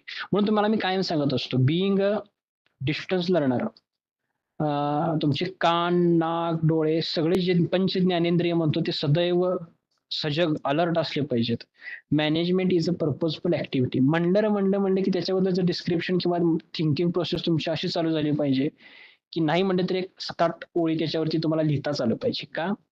त्याचा अर्थ त्यामध्येच दडलाय. मॅनेजमेंट म्हणजे तर तुम्हाला माहित आहे, is a purposeful activity. Purposeful activity म्हणजे काय? पर्पजफुल म्हणजे काहीतरी उद्देश आहे, ऍक्टिव्हिटी म्हणजे काहीतरी कृती आहे. Activity which is carried with the help of to attend certain purpose is a purposeful activity. असं शब्दात आहे बघा. यासाठी काय वेगळा अभ्यास आवश्यक आहे का? नाही. तुम्ही ह्या शब्दांशी कसं खेळ करता किंवा विचार करता, यातून एक गोष्ट होतं, at the end of your second year your thinking process will reach at a peak level. जितका तुम्ही विचार कराल, क्विक विचार कराल, तितकी तुमची डिसिजन मेकिंग ॲबिलिटी डेव्हलप होत जाईल. आणि हेच आपल्याला या एज्युकेशन मध्ये शिकायचं आहे. हेच आपल्याला या प्रोफेशनल प्रोग्रामला ऍडमिशन घेऊन हे शिकायचं. लक्षात घ्या, how to think, how to read between the lines meaning, and how to create a meaningful data and all. ह्याच गोष्टी तर आपल्याला यामध्ये शिकायच्या. Management is a pervasive activity. Pervasive म्हणजे काय? सर्वसमावेशक. यामध्ये सर्व गोष्टींचाच सहभाग असणार. लक्षात घ्या, मॅनेजमेंट काय एकट्या दुकट्याचं काम नव्हे. त्यासाठी आवश्यक आहे ते आपण मगाशी म्हणल्याप्रमाणे कोऑर्डिनेशन, त्यासाठी आवश्यक आहे ते प्लॅनिंग, स्टाफ लागणार तुम्हाला वगैरे, अशा पद्धतीच्या गोष्टी. Pervasive activity. It is not a individual task, it is a group task. Management is a group activity. आलंच बघा लगेच पुढे. अशा पद्धतीनं जेव्हा तुम्ही लक्षात घ्या, understanding is important. At the same time how to remember all this things, हे सुद्धा महत्वाचं आहे. नेचर ऑफ मॅनेजमेंट कसं असणार, तर ते प्रोसेस आहे, सायन्स आहे. या गोष्टी फक्त लिंकेजेस लक्षात ठेवायचे नाही, याचे काय करायचे, पॉइंट्स लक्षात ठेवायचे, त्याचं डिस्क्रिप्शन स्वतःला लिहिता आलं पाहिजे. मला सांगा एक्झाम मध्ये काय अवघड आहे का मग लिहायचं? मग एकदा का अंडरस्टँडिंग झाले की आता समजा इथं किती मुद्दे दिलेले आहेत नेचरचे? 11, 12, 13, 14 मुद्दे आहेत. फॉरगेट अबाउट 14 मुद्दे, यातले ऍटलिस्ट तुम्ही 10 तरी रिमेंबर करू शकताय विच आर मोस्ट रिलेव्हंट. आता पण आपण बघितलं मॅनेजमेंट इज अ प्रोसेस आहे, मॅनेजमेंट इज अ सायन्स आहे, मॅनेजमेंट इज अ आर्ट आहे, बरोबर आहे. मॅनेजमेंट इज परवेसिव्ह इन नेचर आहे, मॅनेजमेंट इज पर्पजफुल ऍक्टिव्हिटी. बघा आपण बोलता बोलता 7-8 होत सुद्धा गेले. अशा पद्धतीने समजून घेत जर तुम्ही अभ्यास करत गेला, समजताना नुसतं रीड करताना फक्त रीड करायचं नाही, त्याचा रिलेव्हन्स तुम्ही रियालिटीमध्ये कुठे केला. जर तुम्ही एम्प्लॉयड असाल तर तुमच्या जॉबच्या ठिकाणी याचा कुठे उपयोग होतो का बघा. जर तुम्ही नॉट येट एम्प्लॉयड किंवा जॉब सीकर असाल तरी सुद्धा तुम्ही याचा विचार करा की बाबा याचा कुठं वापर करता येत असेल किंवा काय. तुम्ही थांबत शांत चित्ताने जर थोडं वाचन केलं असेल तरी डेफिनेटली समजायला फार सोपं आहे. मी कायम लक्षात घ्या, ऍडमिशनच्या पहिल्या राऊंड पासून जो विद्यार्थी मला भेटलाय त्या सगळ्यांना मी सांगितलं की थरो रिडिंग करा. तुमच्याकडे जोपर्यंत वेळ आहे तोपर्यंत रिडिंग करा. एकदा का आपले सेशन सुरू झाले की आम्ही पट रिवाइज करणार आणि पुढे जाणार. It will just give reshaping to your prior reading. लक्षात घ्या, आपण इथं काही कंटिन्यू लेक्चर घेत बसणार नाही. आवर रोल बिईंग अ काउन्सिलर किंवा being a teacher in distance education mode, as a motivator, as a काय म्हणतो आपण त्याला, मोटिवेटर जास्त आहे, ॲज अ काउन्सिलर म्हणा किंवा काय, अशा पद्धतीने जास्त रोल असतो. Who will just give you proper direction to study. Okay, जसं शाळेमध्ये किंवा काय अगदी असं कानाला धरून शिकवलं जातं आणि अगदी ओळीचा अभ्यास करून घेतला जातो. It is not expected from our side also आणि it is not expected from your side also, because you have attend a certain काय म्हणतो आपण एक सर्टन लेवल अटेंड केलेले. If you are employed you have certain position. If you are not employed, even though you are having certain abilities to achieve that much level of काय म्हणतो आपण त्याला in society म्हणा किंवा काय अशा पद्धतीने. दॅट्स वाय लक्षात घ्या, तुम्ही साधे सुधे नाही आहात, हे फक्त मनाशी पक्क खुणगाठ बांधून घ्या. त्यामुळे ऍज कम्पेअर टू, म्हणून म्हणजे मगाशी तुम्हाला तुलना करण्याचं मागचं उदाहरण काय आहे, उद्देश काय आहे. कोणाची तुलना करणं चुकीची गोष्ट जरी असली तरी काय बाबतीत फॉर मोटिवेशनल पर्पज अशा गोष्टी कराव्या लागतात, based upon real analysis, not a hypothetical analysis. Real analysis किंवा इतक्या वर्षाचा आमचा अनुभव किंवा काय ह्यातून आम्ही सांगू शकतो की मगाशी म्हणल्याप्रमाणे डिस्टन्स लर्नर आणि रेग्युलर लर्नर यामध्ये फरक. ओके, फक्त you have to interlink or interconnect the linkages what you have experienced or observed in reality and what you are learning in theoretically. Okay, scope काय आहे तर त्याचं स्कोप म्हणजे management कुठे कुठे इम्प्लिमेंट होऊ शकतं, कुठल्या कुठल्या फॉर्म मध्ये तुमच्याकडे रिप्रेझेंट होऊ शकतं. प्रोडक्शन मॅनेजमेंट आहे, मार्केटिंग मॅनेजमेंट आहे, फायनान्शियल मॅनेजमेंट आहे, बरोबर आहे. जे जे आपले सगळे इलेक्टिव्ह किंवा स्पेशलायझेशन असतात मॅनेजमेंटमध्ये सगळ्याचे नावं इथे येणार, कोणीही तुम्हाला चूक म्हणणार नाही. पर्सनल किंवा ह्युमन रिसोर्स मॅनेजमेंट आहे. ओके, त्यानंतर पुन्हा डिटेल आलं फंक्शन्स ऑफ मॅनेजमेंट, कुठले कुठले प्लॅनिंग फंक्शन काय आहे, याचं सगळं डिटेल स्टडी आपल्या युनिट नंबर 3 आणि 4 मध्ये होणार आहे. लक्षात घ्या, हे जस्ट ओव्हरलुकिंग आहे याचं. मॅनेजमेंट प्लॅनिंग म्हणजे काय, organising function, staffing function, directing function, motivation, leadership, communication, supervision. Okay, या अशा पद्धतीने या सगळ्या गोष्टी, कंट्रोलिंग फंक्शन आहे. ह्या ज्या सगळ्या फंक्शनॅलिटीज आहेत सगळ्यांनी रीड केलंय का, मला पुन्हा एकदा प्रश्न विचारायचा आहे. रीड केलेलं असलं पाहिजे. मी काय सांगितलं, आपलं काउन्सिलिंग सेशनला येताना आपल्या काय गोष्टी आहेत, prior reading and at the on the day of counselling session त्याचं सेल्फ लर्निंग मटेरियल पाहिजे, सोबत एक नोटबुक आणि पेन पाहिजे. मला सांगा सगळ्यांनी प्रायर रीडिंग केलंय का, सांगा मला. येस. आता मला सांगा, या आतापर्यंत ज्या आपण गोष्टी बघितल्या, पहिलं युनिट असेल definition of work, job analysis, planning, these are just relevant concept to management and allied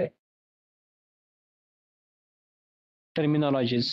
then levels of management. Level of management काय प्रकरण आहे हे बघा, इथे या फिगरमध्ये तुम्हाला सगळं आयडिया क्लिअर होऊन जाईल की सगळ्यात बॉटमला पिरॅमिड जे स्ट्रक्चर दाखवलं त्याच्या बॉटमला आहे वर्कफोर्स.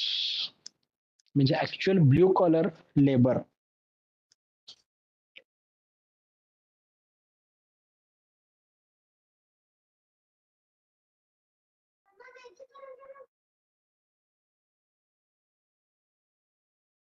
भूक लागली? ऍपल खा की.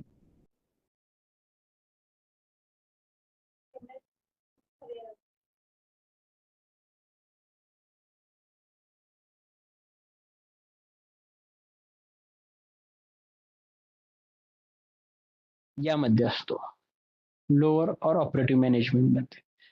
What includes in middle management? Marketing manager, purchase head, sales manager, operation manager, branch manager, finance manager. These cadre and allied officers are the active part of this middle management. Top management, who comprises it? Chief executive officer, chief marketing officer, chief sales officer, chief technology officer, president, managing director, etc. Likewise, okay, take the example of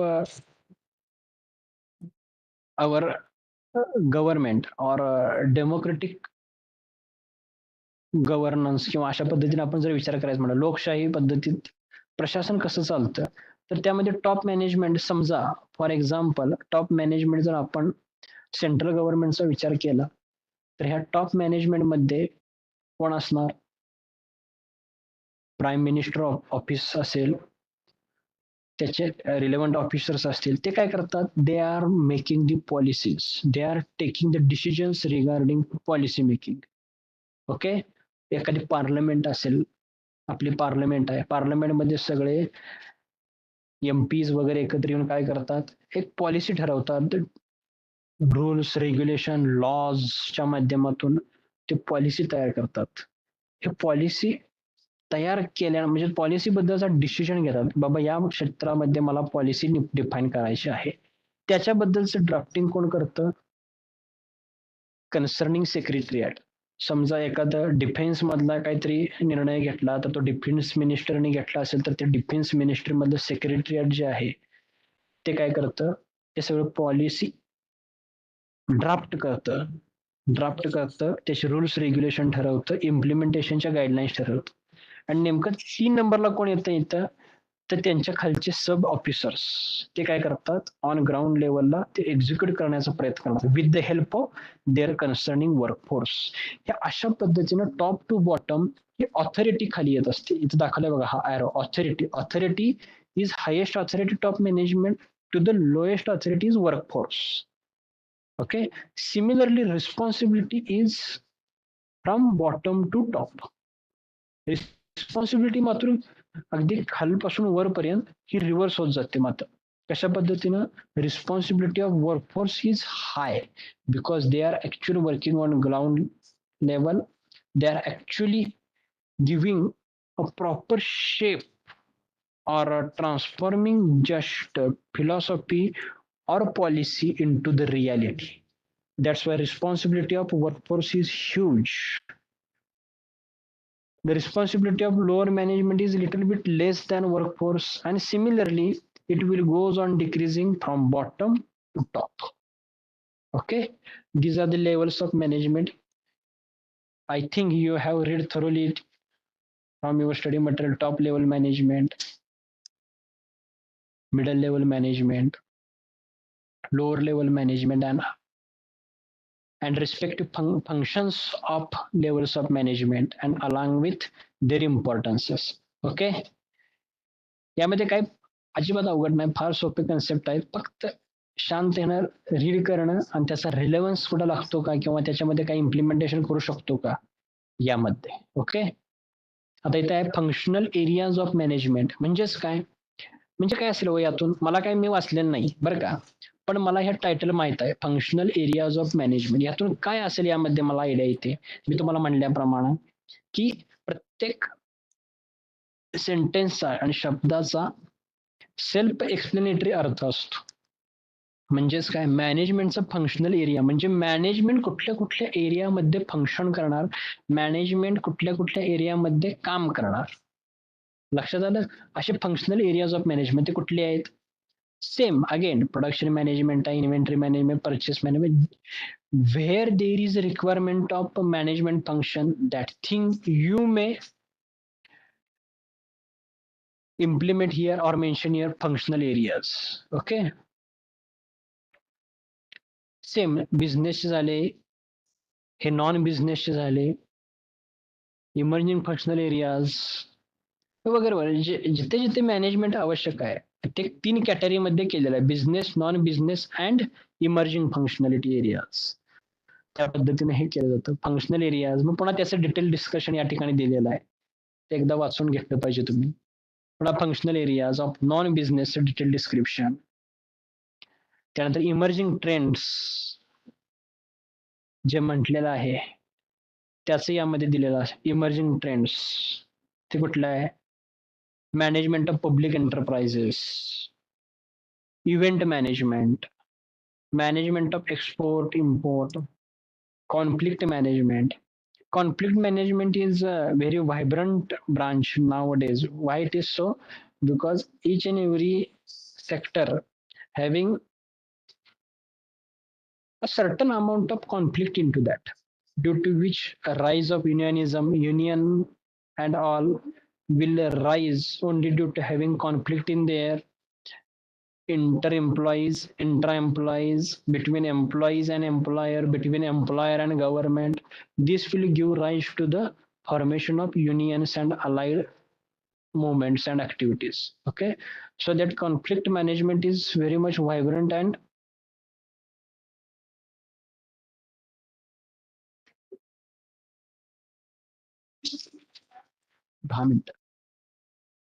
conflict management. Okay, so this is a vibrant branch nowadays which is experienced in present job scenario, also in public sector or public sector undertaking enterprises. Then management of small business. Central government has introduced a lot many schemes for micro, small and medium enterprises. Based upon that, the concept behind this management of small business will give rise to by the certain local government or central government with the help of many schemes. You might have known various variety of schemes and their advertisement as government has implemented.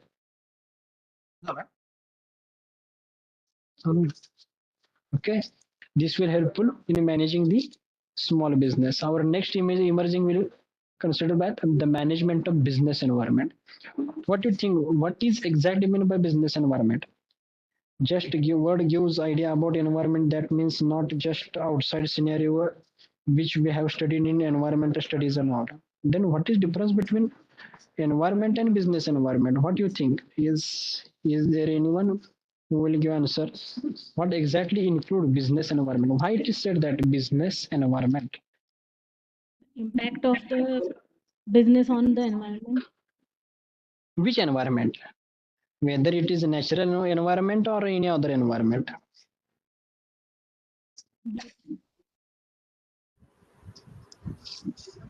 There are very factors depending on our business.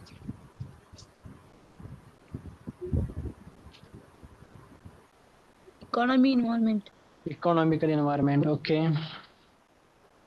Simple thinking. Do not think in such a critical ways. We are talking about business, so there will be the organization. In organization, there will be the internal or organizational environment एक असेल internally, त्या ऑर्गनायझेशनच्या outside environment एक काहीतरी असेल, आणि ह्या दोन्ही इंटरनल एक्सटर्नलच्या सुद्धा बाहेर एक युनिव्हर्सल एन्व्हायरमेंट काहीतरी असेल की जे गव्हर्नमेंट कंट्रोल्ड असेल. बरोबर आहे ना? मग त्या इंटरनल एन्व्हायरमेंट मध्ये काय असेल की ऑर्गनायझेशनल मध्ये तुमचे interpersonal relations, department, their functionalities, their working and all. ऑर्गनायझेशनच्या बाहेरचं काय असेल की relation between organization in market, in other competitors, in the society, with the customers. This will be the external environment. And apart from that environment, the government will include both the environment. Outside of organization and inside of organization, government will have authority to interfere in between both the environment. Okay, why to study such type of environments in management? Yes, why to study such type of environment? For proper coordination. Yes, any another? To run the business, need to face this environment regularly. This will affect our business. Yes, definitely correct. Yes, any another answer? Why to study environment as far as business is concerned? To take the business decisions. Yes, business related decision. Yes, मगाशी आपण उदाहरण बघितलं की चहाच्या टपरीचं आणि आसाममध्ये जर काही झालं किंवा काय तर त्यानं कसा निर्णय घ्यावा किंवा काय. It is one of the type of study of external environment it self. बरोबर आहे की चुकीचं आहे? त्या पद्धतीने तुम्ही काय करू शकता? You may change your decision accordingly, you may manage your materials accordingly, you may modify your planning accordingly.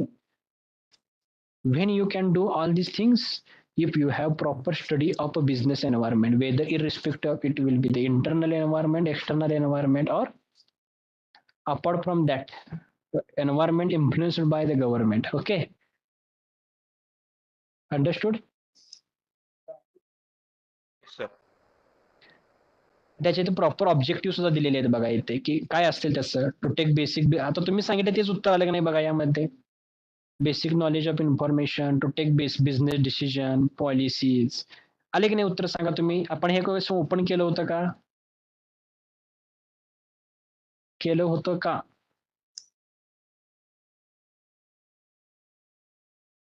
तुम्ही आता जी उत्तर दिली माझ्या प्रश्नाला ती हीच आहेत का नाही सांगा. ऑब्जेक्टिव्ह ऑफ बिझनेस एन्व्हायरमेंट आहेत की नाहीत?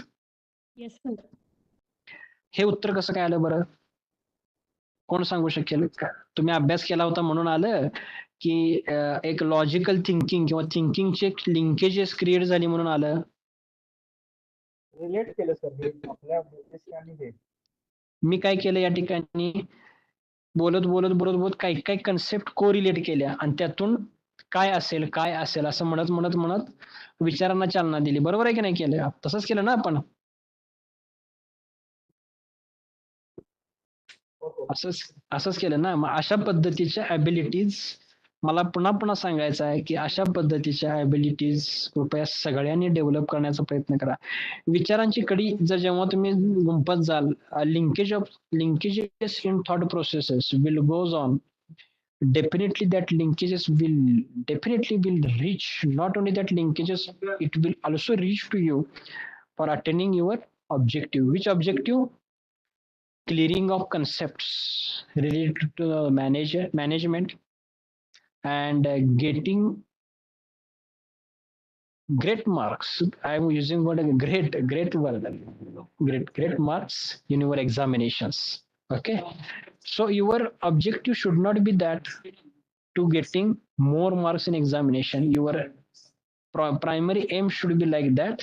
You have to achieve something by clearing the concept. Once your concept get clear, definitely no one will stop you writing answers in your answer sheet. And once you have written a good amount of answer, good quality of answer in answer sheet during examination, no one will stop you get for gaining the more and more number of marks.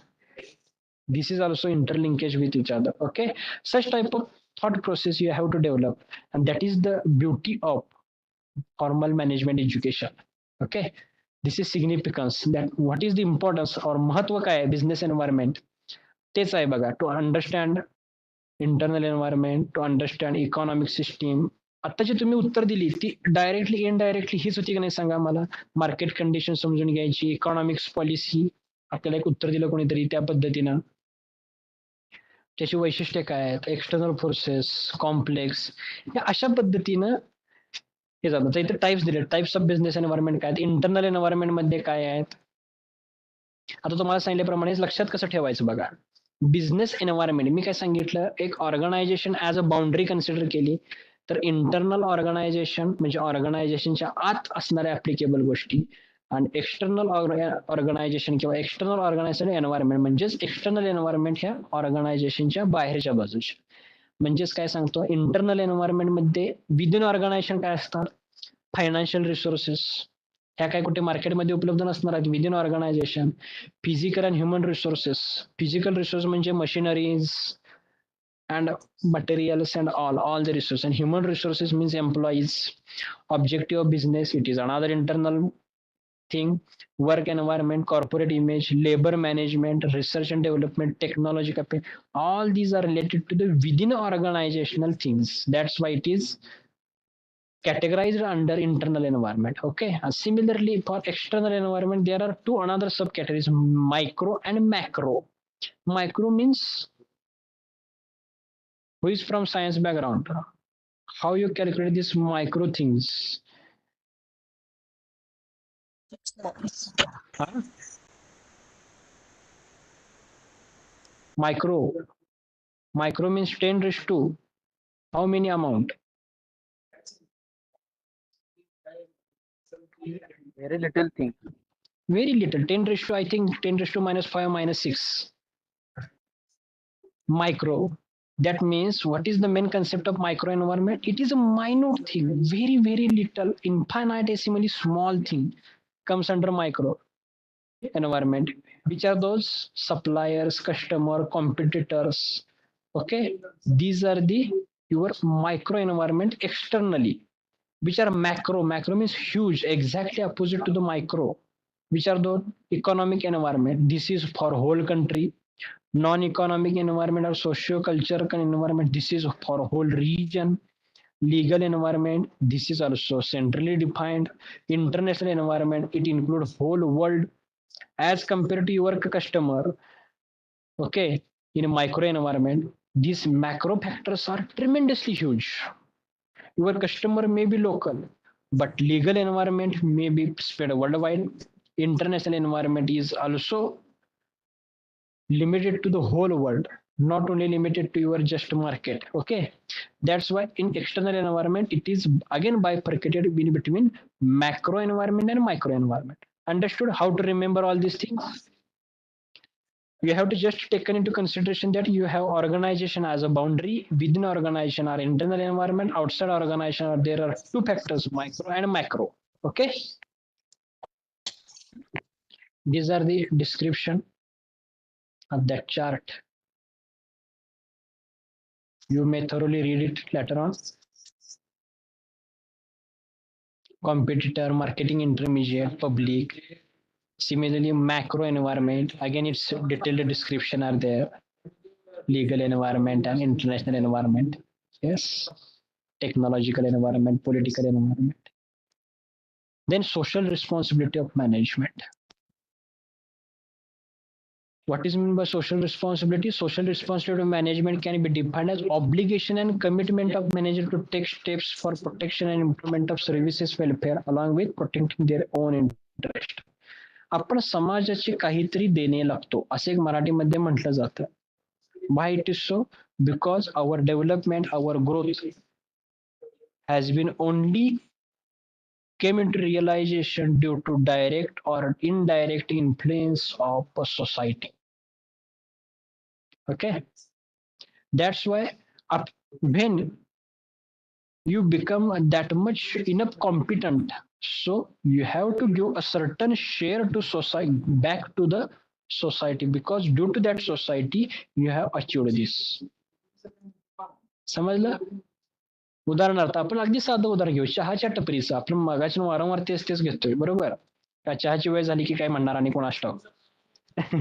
तर चहाच्या टपरीचं उदाहरण घ्या. तुम्ही काय चहाच्या टपरीसाठी कोणतरी तुम्हाला सुरुवातीला इनिशियल कॅपिटल उभा करण्यासाठी, भांडवल उभा करण्यासाठी कोणतरी समाजातले मित्रमंडळी पुढे येतात, तुम्हाला मदत करतात. नातेवाईक पुढे येतात, तुम्हाला मदत करतात. सोसायटीमधली माणसं तुम्हाला तुमच्याकडे चहा प्यायला येऊन तुम्हाला कॉन्ट्रीब्युट करतात. म्हणजेच काय, तुम्ही इंडिव्हिज्युअली कधी मोठं होऊ शकत नाही. त्यामध्ये प्रत्यक्ष अप्रत्यक्ष, दृश्य अदृश्य, ज्ञात अज्ञात अशा समाजाचा हातभार असतो.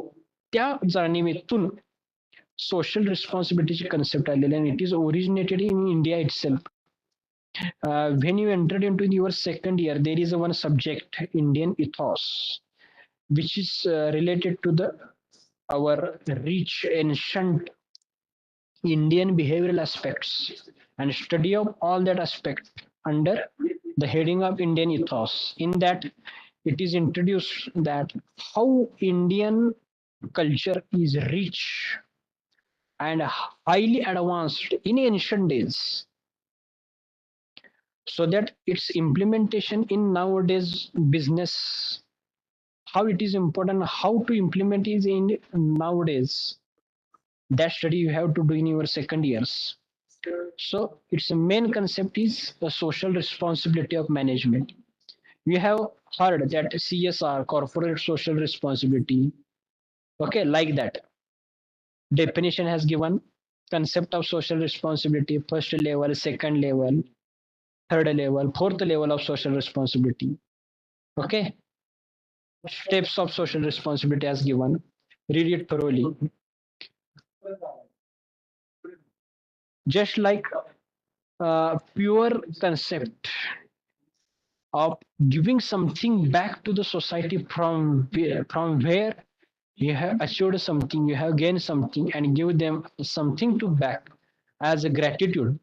Expression of gratitude, you can say, is the core concept of social responsibility of a management. Okay, third step quality. Here we conclude our first unit.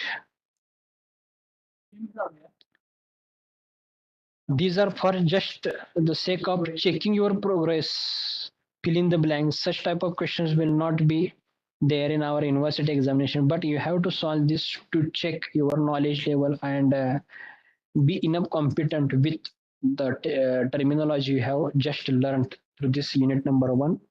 Choose correct options and all this. Mention whether true or false.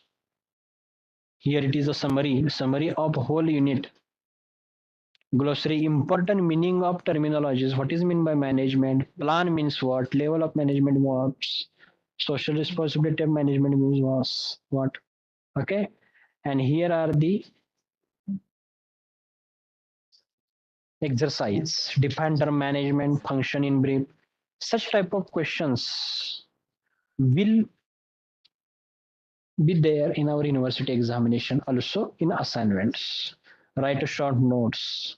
Likewise, references for further study. If you want to gain a more knowledge in this aspect, in this area, you will find a certain useful material with the help of these references. Okay, here we conclude our unit number 1. In our next session, we will see unit number 2. Is there any doubt? This is our very first session. So to orient yourself towards the management terminologies, I have taken a huge time. I have spent more time on discussing just one unit with the help of prior background discussion related to the management and why to importance of learning management and all. From henceforth, we are not going to spend that much time in revising all the terminologies and concept, because I have already cleared that these are the counseling sessions, not a lecture session. But being a faculty and such a responsive candidate, digitally का असेल ना, पण तुम्ही माझ्या समोर आहात, त्यामुळे आम्हालाही कधी कधी राहवत नाही. त्यामुळे आम्ही इन डेप्थ घेत जातो म्हणा किंवा काय, पण जसं आपल्याला शक्य होईल तसं आपण ही इन डिटेल किंवा काय, जिथं जिथं जास्त लक्ष घालण्याची गरज आहे, जिथं जिथं जास्त कॉन्सन्ट्रेशनची आवश्यकता आहे, त्या ठिकाणी मी सुद्धा डिटेल घेत जाईन. पण शक्यतो it is expected to study thoroughly units, and in our upcoming session we will revise your unit number 2, 3 and 4 simultaneously, and it is expected from your side the doubts, more clarification on certain point, likewise question it is expected from your side. Okay, आता या session मध्ये काही अडचण आहे का, समजलं का, किंवा बऱ्यापैकी काय आज नवीन शिकायला मिळालं असं काय आहे का? असेल तर एक शेवटच्या 5 मिनिटात सगळ्यांनी फीडबॅक द्या, आपण थांबूया. Sir, Yes. I want to appreciate you because you have explained very well Okay, thank you. all the things. Yes. Reading केलं हा रीडिंग केलं होतं, एक गोष्ट लक्षात येत नव्हती की आजचं सेशन नाही येस, ठीक आहे, okay, no problem. Yes. Sir, yesterday you sent the syllabus. हा. In that, what is executive MBA, sir? No, it is actually we have mentioned to our university to remove that name.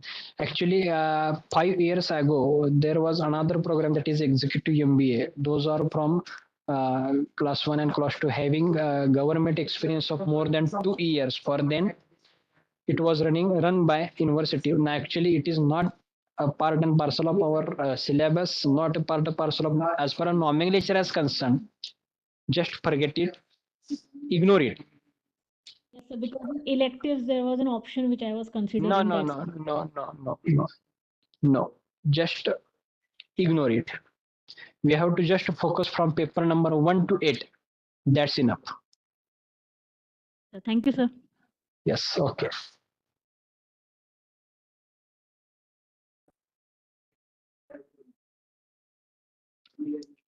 आणि काही कोणाला doubts वगैरे असतील किंवा काही शंका असतील तर सांगा.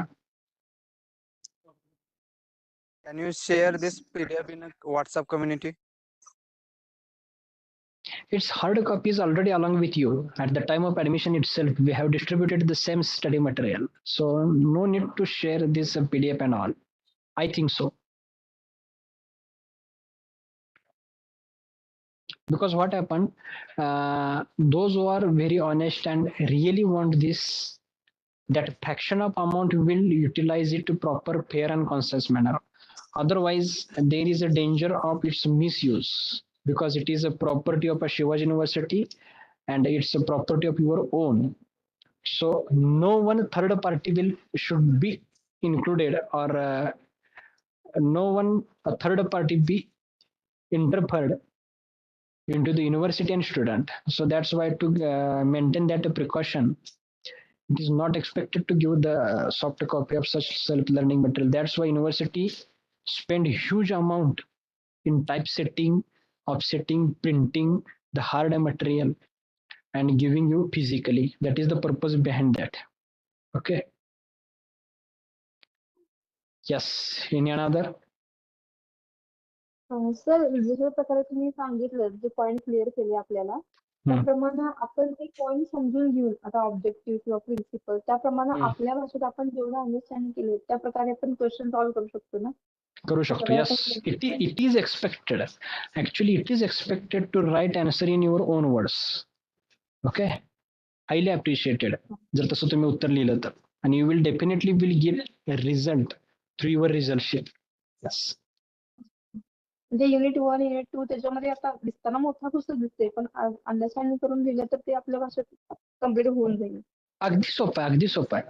जेव्हा तुमची understanding level will reach at the peak, तुम्ही तासात 2-2, 3-3 स्टडी मटेरियल रिवाइज करून जाल. अशा पद्धतीने अंडरस्टँडिंग व्हायला पाहिजे. येस.